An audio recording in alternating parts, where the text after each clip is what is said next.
Well, hey everybody, this is David, and I'm so sorry that I'm not able to be with you this weekend. I'm away with my kids on a little family vacation out west skiing, and but I'll be back next weekend. But if you are new to Spero Day today, I'm especially sorry I'm not there, but I hope you find this place unique in a way that speaks to you love, compassion, safety, the freedom to be you. Even though I'm not there speaking to you, I want to show you something that I think could be really meaningful to you.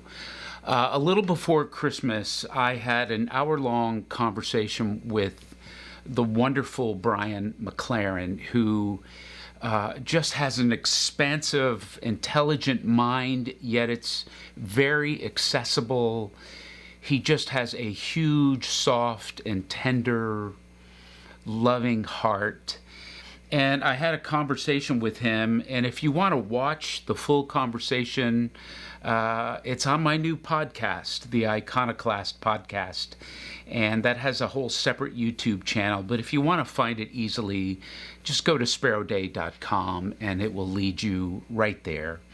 But if you've gone through any kind of shift in your spiritual life, and even if you haven't gone through some sort of major existential shift, but you need a Christian spirituality that is intelligent. It really protects the fact that your mind wants to learn and grow and develop and expand and be open to new ideas. If that's you, if you are also looking for a Christian spirituality that just has arms that open wider and wider and just more lovingly include more people, then I think the 20 minutes I'm going to show you from this conversation with Brian McLaren, I think it's going to be meaningful to you, and I think you're going to find some gems there that will be very inspiring to you and comforting to you. So I'll be back next week, but until then, take a look at this conversation with Brian McLaren. Brian, you obviously started writing about some of these things back in the 90s, but in thinking about 100 years from now, where do you think this whole evolution, at least of Western Christianity, where do you think it's headed over the next century? So here's what I'd say for people thinking about that question. The first thing I'd say is the entire human project, I think, is at an inflection point. And for us to talk about what will happen to evangelicalism or whatever is emerging from evangelicalism or Christianity or religion, we can't even talk about those things sensibly unless we talk about, I think, the bigger foment and tumult that we're in. I think we're at the end of a very long story of a way that human beings relate to the earth and to each other.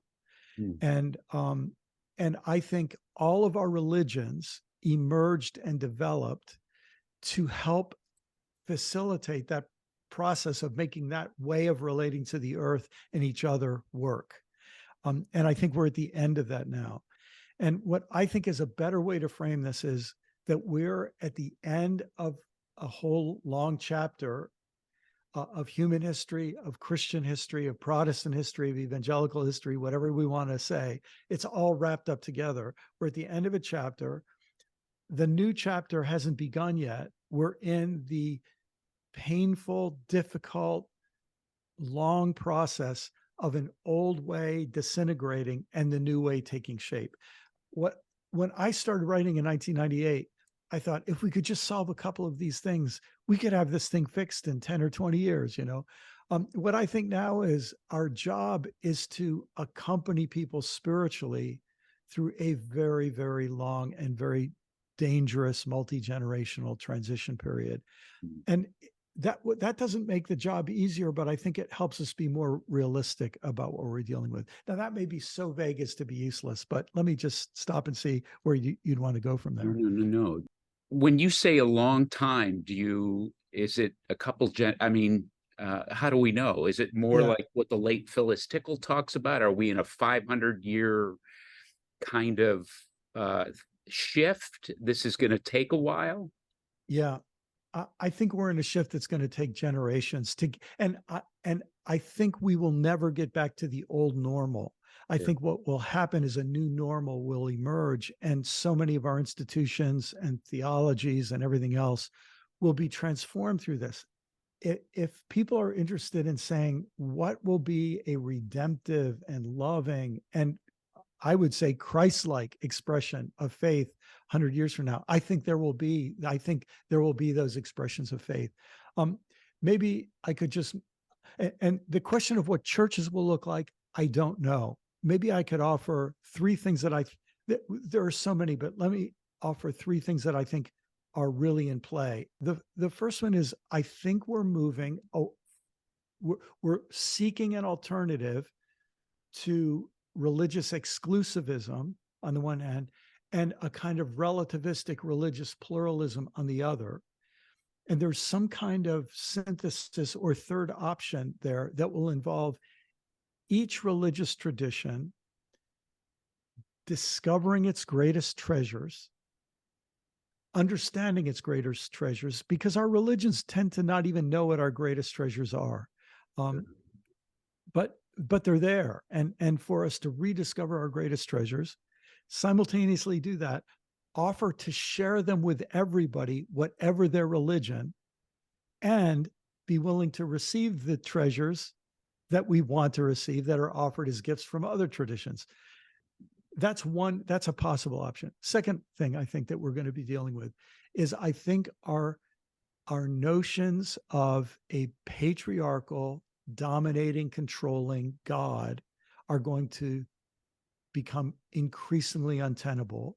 And for that, and to the degree that people hold on to a dominating, patriarchal, controlling God, people will either become atheists or fundamentalists. I think that idea of God will tend to drive people away. And then I think new understandings of God are emerging that are much more inherent to creation and to the universe, that it's not a creator separated from creation, it's a creator in and with creation, which in some ways is where we end up in Christianity, first with the idea of Jesus as incarnation, and second with the idea of the Holy Spirit moving in creation. So that would be a second thing. And then the third thing I think I'll just mention is that I think faith communities will increasingly understand themselves not based on a set of beliefs, but based on a set of promises that they are committed to keeping, promises that they can make and that they can keep. And instead of making demands that people believe and then we dispense benefits of what will happen after you die, we will be saying, here is what we are committed to, in the sense what we believe matters and is important. And as a result of that, here are the promises we can make for the spiritual formation that we will try to assist with in your life. Does that make sense? Yeah. It totally does. And so good. And Brian, I would imagine if that's what you think or wonder or ponder, there's probably some days you're encouraged by things that you see that are taking us that way. And then I'm sure there are some days you are discouraged by what you see that maybe it's not taking us that way. So on the days that you are encouraged, what are some of the things you might be seeing now that encourage you? And then on the days that you go, oh, damn, I'm not sure any of this is happening at all, and the days you're discouraged, what do you see then? I see so many good things happening. And now part of this is that I've really lowered my expectations. And I've also become, I think, more, my understanding of the change that we're involved with has gotten much deeper. So I've lowered my short-term expectations, right? And I expect things to get a lot worse before they get a lot better. And in fact, I think what will make things get better is all the things getting worse. I'll just tell you the ones that come to mind. First thing that encourages me, for the first time in Christian history, um, feminist theology, Black theology, Latin theology, uh, uh, Asian theology, indigenous theology, queer theology, all these different kinds of theologies Yeah. that are people who have incredibly important perspectives to offer, both looking at the past, looking at the present, looking at the future. Uh, they're actually in the game, and the white patriarchal theology that has dominated Christianity will only maintain its hegemony in places of fundamentalism. So all those things are happening in very, very exciting ways. And, Brian, to your point that fundamentalism has been with us, there'll be a form of it staying with us, and it shows up in our religious constructs. I mean, don't you think? I mean, when you start reading a couple academic papers on the psychology of religion, Yeah, the sociology of yeah, religion or of belief, you start seeing that the reason fundamentalism has been with us, will continue to stay with yeah, us. It's a psyche issue, right? We yeah, we find it then in our supernatural constructs, yeah, but the issue lies in our humanness, right? Our fears, our differences, right? yeah. In fact, yeah, I'd say it's psychological and sociological, and you mash those two together. If you go back in history, the relationship between authoritarian leaders and religious leaders uh, of a certain sort is so deep. Of course, these are features of human society, but inevitably, unless we learn better ways of living with ourselves and others and the earth, we'll keep repeating those Yeah. cycles. Yeah. So Brian, does the future Jesus end up the King of Kings? Mhm. Is the future Jesus a monarch? And by the way, in the church I am the minister in now, we don't have any monarch language Yes. in Yes. our church. So is the Bible still authoritative?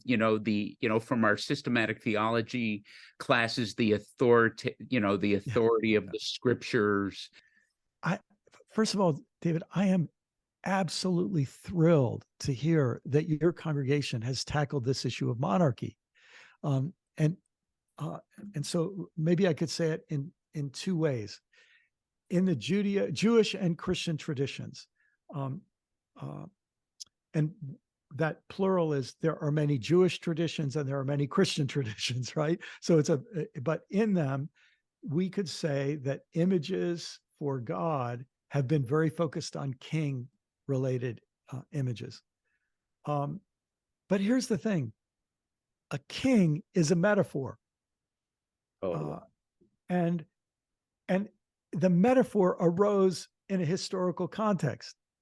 Um, so if the first kings emerged sometime in the last 12,000 years, nobody ever could have said that God was a king before 12,000 years ago. Such a thing didn't exist, right? It didn't exist.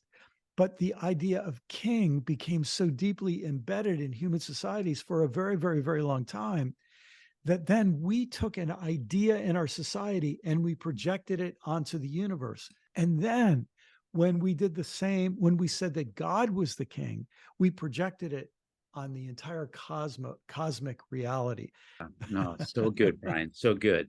Um, One of the things I've thought about, and I'd love to hear your thoughts on this, is sometimes I'll wonder, nothing speaks more of white privilege than spiritual deconstruction. Um, when you think of desperate parts of the world that are holding on by their fingertips to a supernatural view of a God that they are desperately trying to cling to. And then here I am with my pressed white shirt and all of my accoutrements of comfort going, gee, I wonder if I believe in penal substitution anymore. I wonder how historic criticism has really affected our view of the Bible. It's not that I'm scoffing that. I think those are important conversations. So it's not that critique I'm scoffing. I'm just trying to be sober towards it is still my white privilege that allows me to deconstruct. And I need to have a sober humility towards even that. How does that sound? Is that crazy thinking or? No, I think that's very real, especially when in the deconstruction process, people scoff at people in far more desperate situations who cling to ideas of God that have a very different function in their life than they do for white privileged people. So, is that clear? Or Yeah, do I? no, Yeah, right. That's right. but Yeah. I'd add something to it because white privilege is real. I think white responsibility is real as well. In other words, when you and I are people who have uh, benefited without anything we have earned, we have benefited by centuries of privilege and oppression and supremacy and so on. And if we become morally unsatisfied to go on with that, then it seems to me there's a kind of deconstruction that is also an expression of white responsibility. Uh, and so it becomes a responsibility to say, I have been a beneficiary of something and I'm on the inside of it and I understand it from the inside and I will not support it and I will not be silent about it and I will not just try to escape from it, but I will speak the truth about it. I will be the term that we use in business or government is I'll be a whistleblower about it.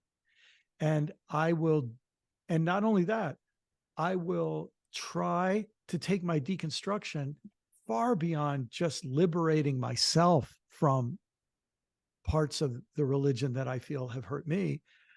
I will try to use whatever position I have and the knowledge and experience I have to liberate other people and to liberate people of the future from this. But here's where it becomes really delicate. And your question, I think, is so morally important and informed. But at the same time that I do that, I have to realize that other people, including desperate people who have the very opposite of privilege, the very language that I might be attacking, the structures I might be attacking, are the best thing they have that keep them alive. I think that's part of what Jesus meant when he said, anyone who causes one of these vulnerable children to suffer, it's a way of saying, look, be careful the way you do these things because you can have unintended consequences. And anyone who thinks, here's where, when deconstruction becomes a crusade of what I call the cult of innocence, and even the cult of correctness, like you thought you were correct, I'm more correct. You thought you were innocent, I'm more innocent. Yeah. Whenever that happens, we're recreating what we were trying to get away from. We're still fundamentalists, right? In a bizarre way, we're carrying on a feature of fundamentalism that we actually despise, but our act of despising it makes us people who despise things. It's good, Brian. So good.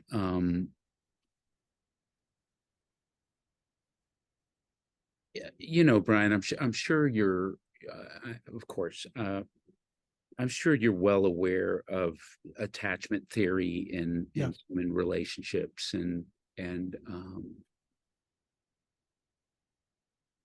it's one thing I hold on to, but it's something I'm still trying to figure out in my spirituality as as even my own understanding of what we would call in theology classical theism as a perspective of God is changing, I sort of want to end with how we began, that as this whole thing shifts, Brian, I still hold on to that love is the central energy of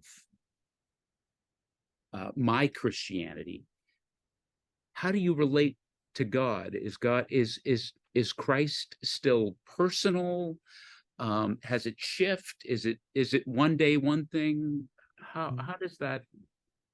Are you attached to this personal God who walks with me and talks with me? So, David, this is such an important question, and you're framing it so well. And I want to try to honor the question. But I should tell you, this is something that I someday hope I'll be ready to write about, and I don't feel ready to write about it. So let me try to say a few things about it, knowing that it's very hard to put into words. Because I want to be honest about this, and I don't know if I put this into words so well. But where I find myself now, this is why I still call myself a Christian. One of the reasons I still call myself a Christian is because I see something of that fusion in Jesus, and it makes me love Jesus. I love Jesus. I'm attracted to Jesus. I don't have a problem saying that. And by the way, I love the Buddha. I don't know as much about the Buddha, but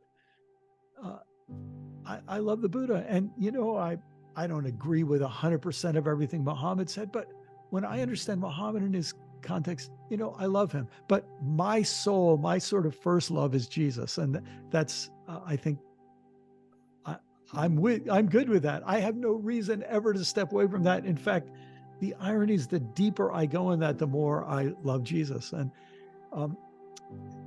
when I speak of God, for me, I start with the revelation of personhood and kindness and mercy that I see in Jesus. Brian, a couple, my wife and I, are one of our best couple friends are co-rabbis at a local synagogue. And they are truly some of our best and safest friends. And I'm so glad that my 1980s and 1990 days aren't here anymore, that I have to convert my Jewish rabbi friends. I'll tell you one anecdote about this. My first copy of Do I Stay Christian, they were in my little office just off our sanctuary, and they were speaking at our church. And I stepped out and came back in, and Lori, one of the rabbis, had pulled down your book. And in the hour before the service, she had read a significant part of it. And she goes, "I'm loving this book." And I said, "Well, take it, just take it. I'll get another copy." And so I just wanted to let you know that she was loving your book.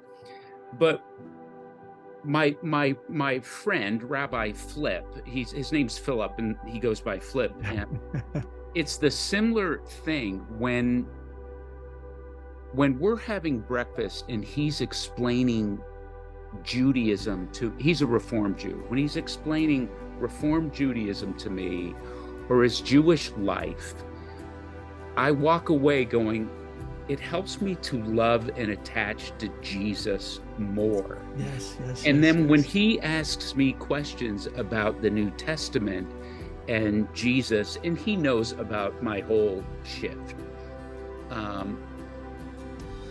When I explain New Testament Christianity, of course, from my perspective, he'll tell me it takes him deeper into his Judaism. I'm not trying to make him a Christian. He's not trying to make me a Jew.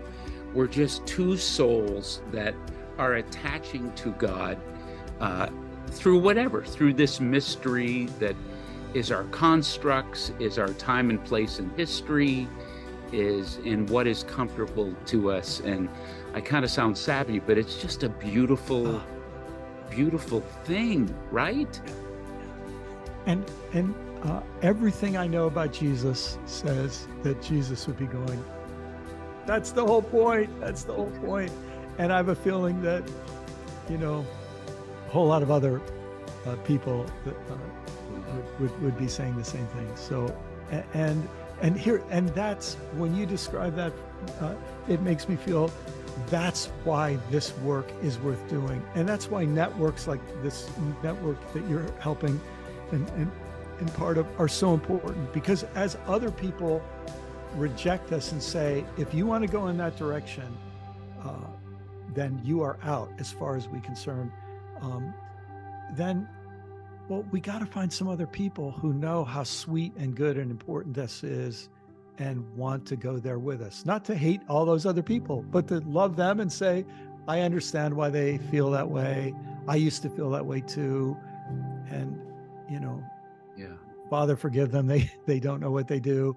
And, Right. and then to say, but look, I need some friends, and let me find those friends wherever I can. Yeah. Well, Brian, you've helped so many of us and still do. And even before you wrote a book, Do I Stay Christian? Seriously, Brian, your writings, you helped me to stay Christian. Wow. I had to go on all three parts. I had to go on the journey of all three parts of that book. Yeah. Yes, maybe. No, I was a minister of a church and going, no, I think I'm out. No, I think I'm out.